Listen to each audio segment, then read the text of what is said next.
Every day before the world fully wakes up, there are people who already stand.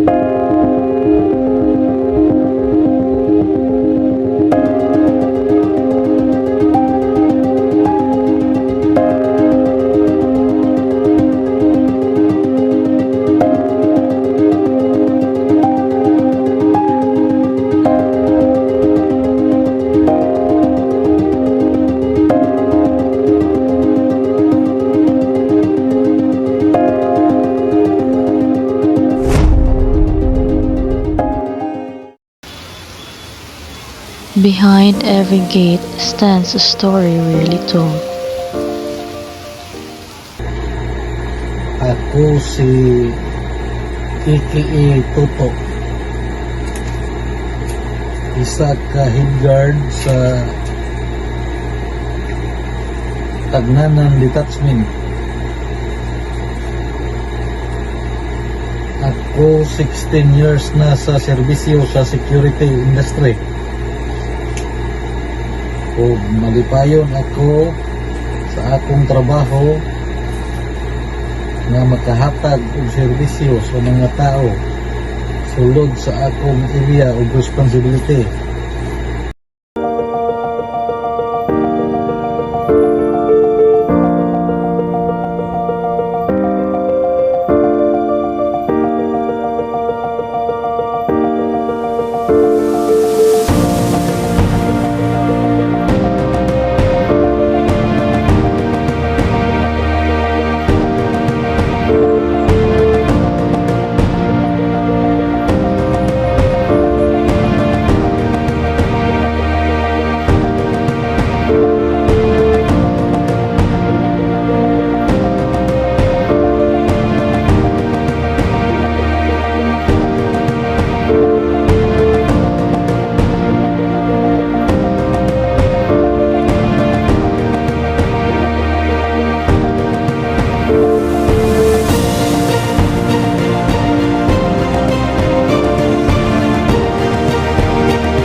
Ug ingon man bisan pa sa gawas na sa akong trabaho, ang serbisyo gihapon ko para sa katawhan. Kay ang akong misyon mauman ang to protect lives and properties.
Una na ko nga trabaho, isa ka kapgo member under sa 72 IB Philippine Army. Pero nakadesisyon ko nga mag-resign sa Katgo. Kay delikado kayo ang trabaho sa Katgo.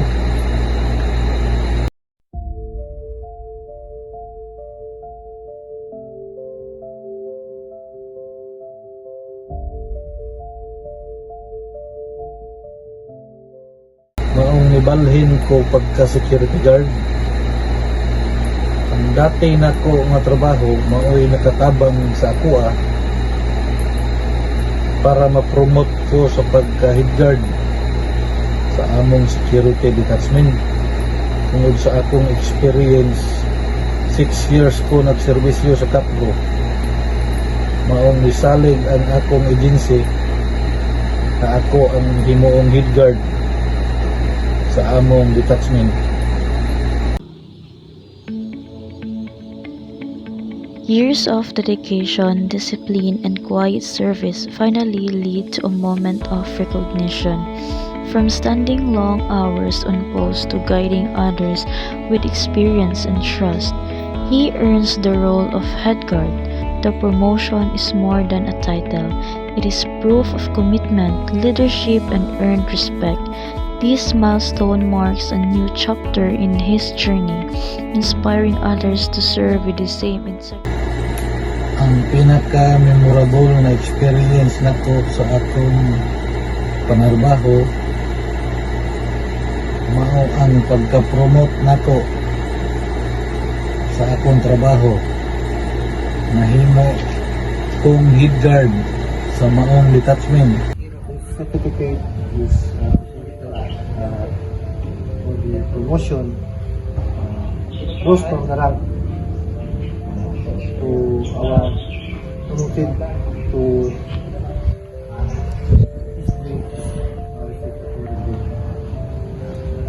Okay. Nalipay ako kaayaw kay gisaligan ko sa agency ug sa among kliyente nga ang mga ako ang magdumala sa security department sa PCBC.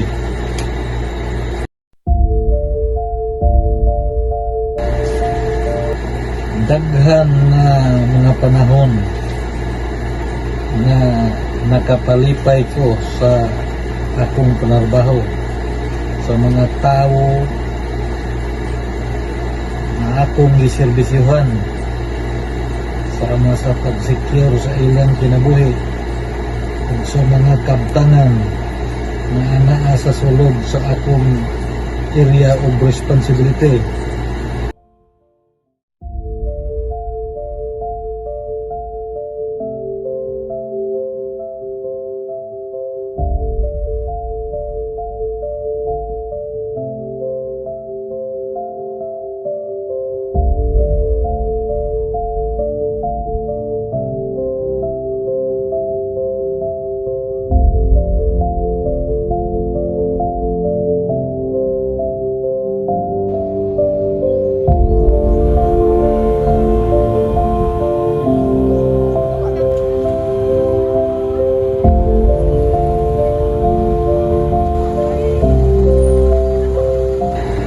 Example, samtang nagtrabaho ang mga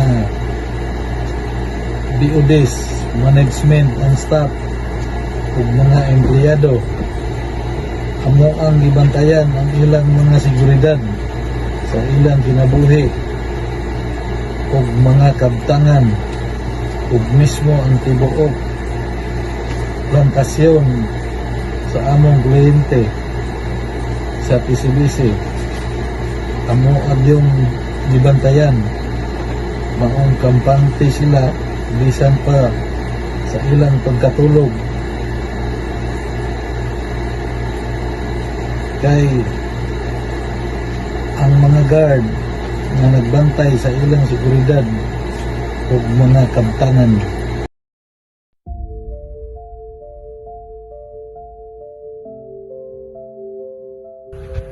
Ngayong punta, boss. Kumusta ka na, boss? Kira gising, grasa taning konday kay.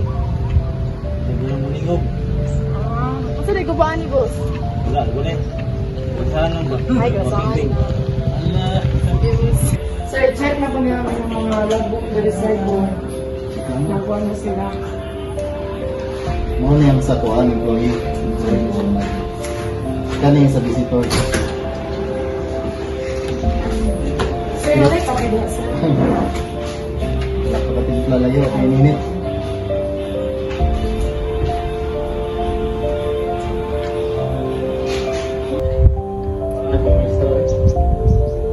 Ayo! May buntag, sir. Ato. Nagbibira sa sir. Kaya check ang mga tao na sir. Ako, mabaho ba sila? Ay, okay na, sir. Okay na, sir. Siguro mo po check.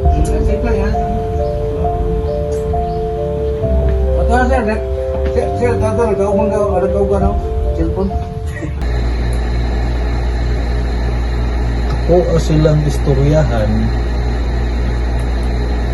sa makalmahon nga pamaagi. Ako silang pangutan-on og unsay ilang reklamo o problema para akong mapaabot sa insaktong departamento o kung asa ma-address ang ilang mga problema para matubag sa kung kinsang departamento ang kinahanglang mutubag sa ilang mga reklamo o problema.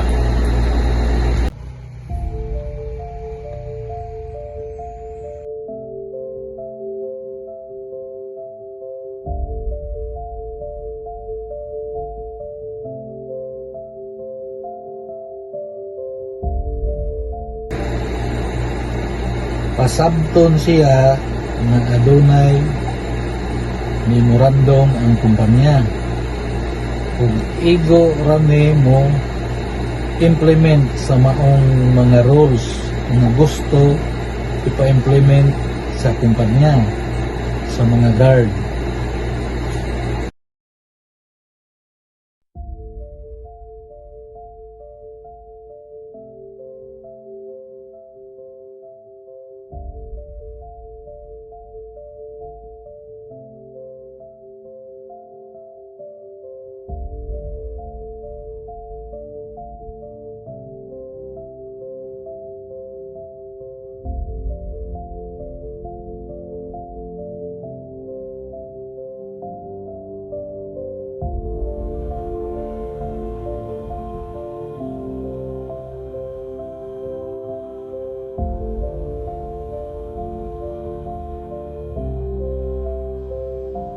Every duty begins like any other, but for guards, the unexpected is always near. In a single moment, silence can turn into danger. Sudden emergencies, suspicious movements, and unpredictable situations test their courage and judgment. With little warning and no time to hesitate, they face risk head-on to protect others. This is the reality of a guard's journey, where every ship carries the unknown and bravery in a daily chore. Ang experience nako na risky o stressful na sitwasyon sa atong panarbaho katong gilabay ko og duha ka granada uban sa akong mga kauban tungod kay gidakop na mo ang pagpangawat o saging sa mga breakaway group sa PCBC. Tungod adtong nahitabo nakuyawan ko og naay madisgrasya na mo adtong panahon na. Pero sa kaluoy sa Ginoo wala may naigo sa granada sa among mga kauban.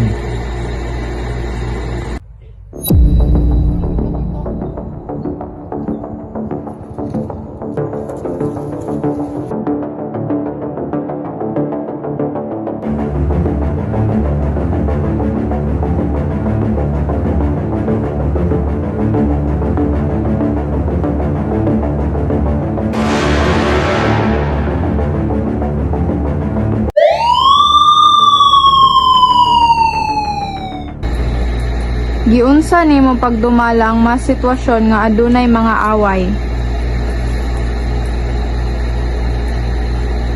Ang sitwasyon nga adunay mga away,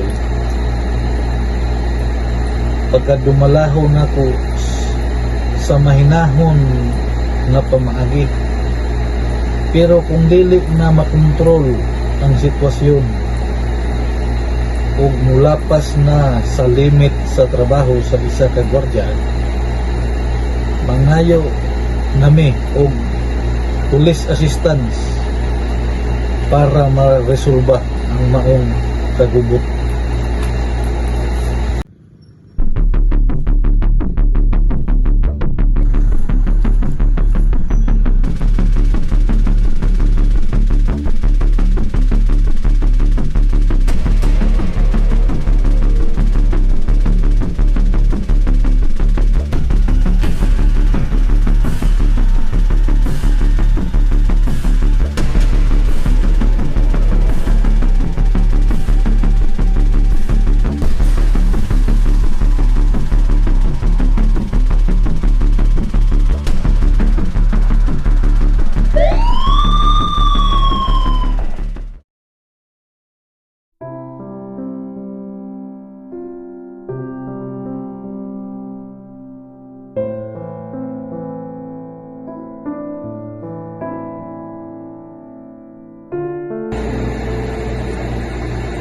Pinaagi sa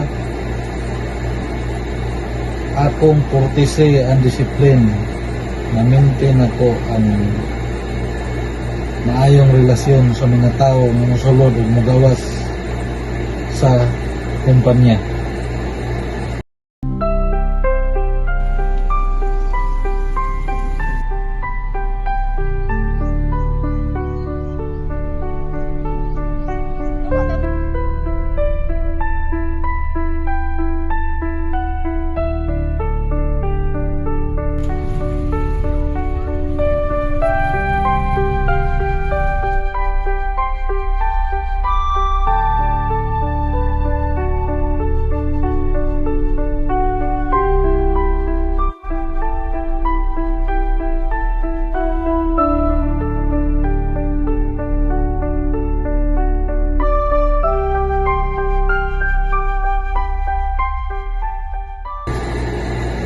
Ang parte sa akong trabaho na pinakaseryoso, kinahanglan sa gwardiya ang sinsiro na pagpanerbisyo. Sa panahon sa duty, kinahanglan na mosunod sa 11 General Order sa Guard, Code of Ethics, Code of Conduct. Diha makita na seryoso ka sa inyong panarbaho.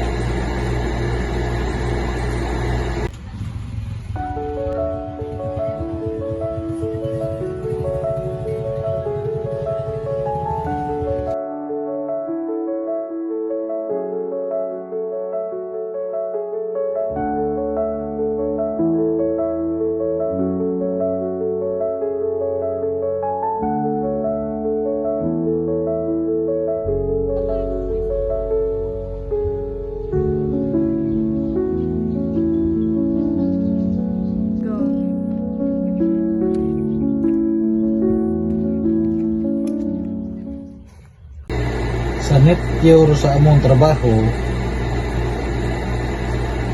kada on duty sa gwardiya, isa na siya kada kong sakripisyo o responsibilidad. Bugat kayo ang responsibilidad sa gwardiya. Mauna nga isa yun siya kasakripisyo ang trabaho sa gwardiya. Guards carry heavy responsibilities, sacrificing rest, time, and comfort to keep others safe. While the world sleeps, they remain alert and ready. Their sacrifices may go unseen, but their duty protects us all.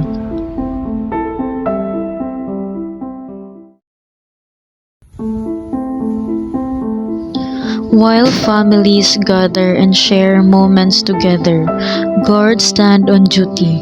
They miss birthdays, celebrations, and simple bonding, all in the name of their work. Their sacrifice is giving up time with loved ones so others can feel safe.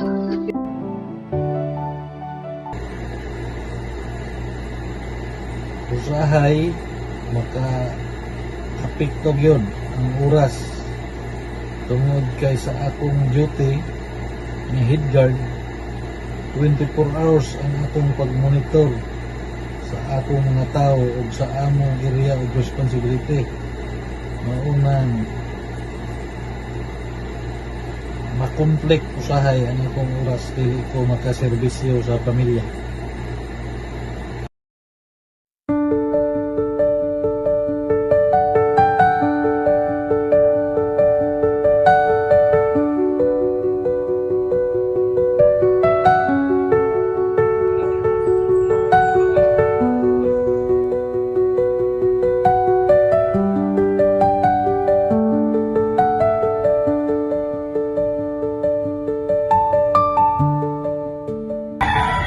Ay, makapahulay ra jud.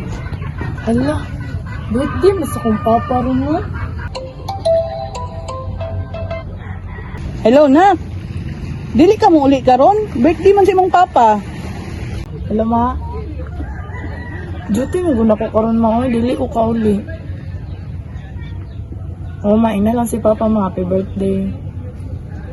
Sige ma, bye. I love you.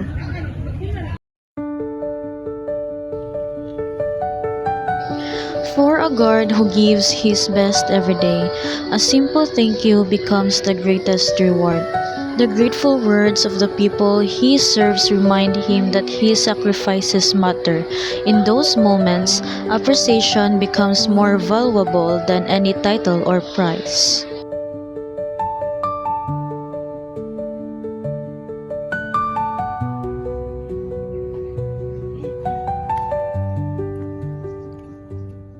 Sir, nakoy tuyo sir ba? Sa man.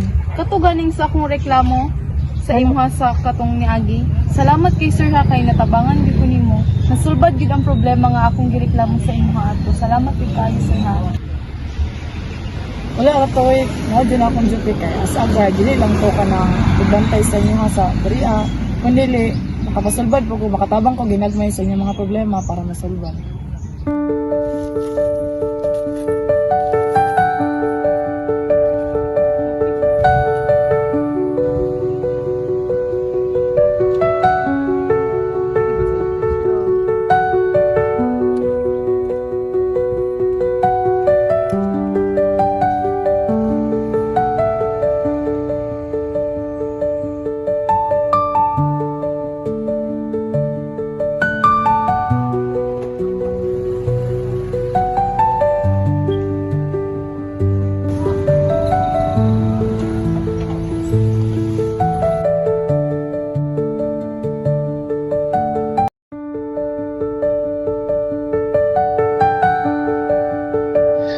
In every place we enter, in every building we trust, there is someone standing quietly, watching, waiting, protecting. This is the life in stand. This is the life of a guard. As this story reaches its conclusion, we look back on a journey that many see every day, yet few truly understand. A journey not defined by movement, but by presence, not measured by words, but by responsibility. The guard life begins with a choice to serve, to protect, and to stand firm even when no one is watching. From the very first day in uniform, a guard learns that duty does not follow comfort. Long hours become routine, fatigue becomes familiar, and sacrifice becomes part of everyday life. Guards stand under the heat of the sun and through the silence of the night. They remain alert while the world sleeps. They stay on post while others go home. They miss birthdays. They miss family gatherings. They miss moments that can never be repeated. Not because they want to, but because the responsibility comes first. This is the unseen cost of protection. Guard life demands patience. The patience to remain calm during conflict, to stay respectful in the face of disrespect, and to maintain professionalism no matter what the situation. It demands discipline, not only appearance, but in character. The discipline to follow rules, to stay vigilant, and to act correctly even when alone. Every ship carries weight, every post holds trust, every decision matters. The risks are real. Guard face unexpected dangers, suspicious situations, emergencies, threats that arrive without warning. In these moments, training meets courage. Fear is present, but duty leads. They act not for recognition, but for safety, and often, no one knows that they prevented, only that nothing happened, because someone stood ground. There are moments when the job feels heavy, physical exhaustion mixes with emotional strain.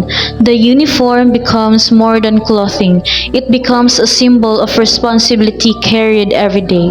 There are times when appreciation is rare, when effort goes unnoticed, when guards are seen but not truly acknowledged. Yet they remain, because guard life is not sustained by applause but by purpose. Along the journey, there are also moments of pride, a situation handled successfully, a life protected, a problem solved before it grows. There are bonds formed among guards who share the same long nights and early mornings. They become more than co-workers. They become a family built on trust and shared experience. They understand each other in way few others can. Sometimes the greatest reward comes in the smallest form, a simple thank you, a respectful greeting, a kind word recognizing their work. These moments remind guards that their presence matters. As years pass, the journey shapes them.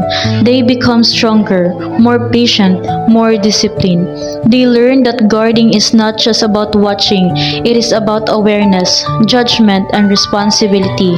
Some move forward earning promotions, becoming supervisors, head guards, leaders.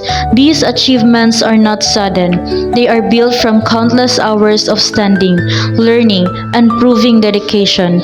Each step upward reflects perseverance, but no matter the rank, every guard remembers where they started, standing at a post, doing their duty, one shift at a time. Guard life teaches lessons that go beyond the workplace. It teaches respect for people, rules, and order. It teaches integrity, to do what is right even when unseen. It teaches resilience to continue despite hardship. These lessons shape guards not only as workers, but as individuals, as parents, as members of society. These carry discipline into their homes, responsibility into their families, vigilance into their daily lives. They become protectors even outside the uniform. As this documentary comes to an end, we reflect on what life in stand truly means.